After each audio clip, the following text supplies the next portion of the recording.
राधे राधे, जय श्री कृष्णा। स्वागत है आपका हमारे यूट्यूब चैनल राधा कृष्ण की ज्योति में। आज हम सुनेंगे शुक्रवार व्रत की विधि तथा शुक्रवार व्रत की कथा। आइए सुनते हैं शुक्रवार व्रत की विधि। इसकी विधि सोमवार के व्रत की ही तरह है। उस समय खीर आदि श्वेत वस्तु का भोजन करना अति लाभप्रद है। आइए सुनते हैं अब शुक्रवार व्रत की कथा।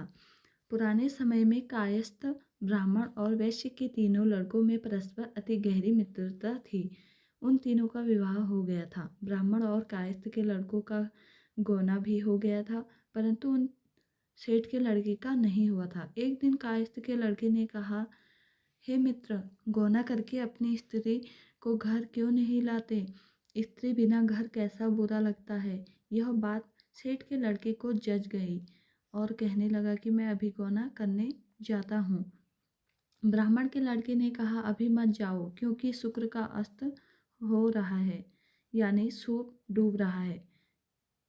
जब उदय हो जाए तब जाकर ले आना। परंतु सेठ के लड़के को ऐसी जिद हो गई, किसी प्रकार से नहीं माना।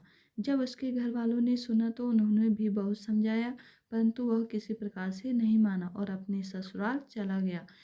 उसको आया हुआ देखकर ससुराल वाले भी चकराए। पूछा कि आपका कैसे आना हुआ? वह कहने लगा कि मैं विदा के लिए आया हूँ। ससुराल वालों ने भी बहुत समझाया कि इन दिनों शुक्र का अस्त है, उदय होने पर ले जाना, परंतु उसने एक न सुनी और अपनी स्त्री को ले जाने की जिद करता रहा। जब वह किसी प्रकार न माना तो उन्होंने लाचार हो दोनों को विदा कर दिया। थोड़ी दूर जाने के बाद मार्ग में उसके रथ का पहिया टूटकर गिर पड़ा। रथ के बैल का पैर टूट गया। उसकी स्त्री भी घायल हो गई। अब और आगे चले तो रास्ते में डाकू मिले। उसके पास जो धन, वस्त्र तथा आभूषण ये वह सब छीन लिए। इस प्रकार अनेकों कष्टों का सामना कर जब वे अपने घर पहुंचे तो आते ही सेठ के लड़के को सर्प ने काट लिया। वह मूर्छा खाकर गिर पड़ा।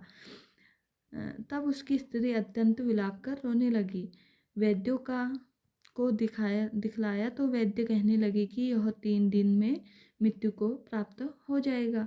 तब उसके मित्रता ब्राह्मण के लड़के को पता लगा तो उसने कहा, सनातन धर्म की प्रथा है कि जिस समय शुक्र का अस्त हो यानी सूर्य डूबा हो उस समय कोई अपनी स्त्री को नहीं लाता, परंतु यह शुक्र के अस्त में ही अपनी स्त्री को विदा कराकर ले आया है। इस कारण कुल विघ्न उपस्थित हुए हैं।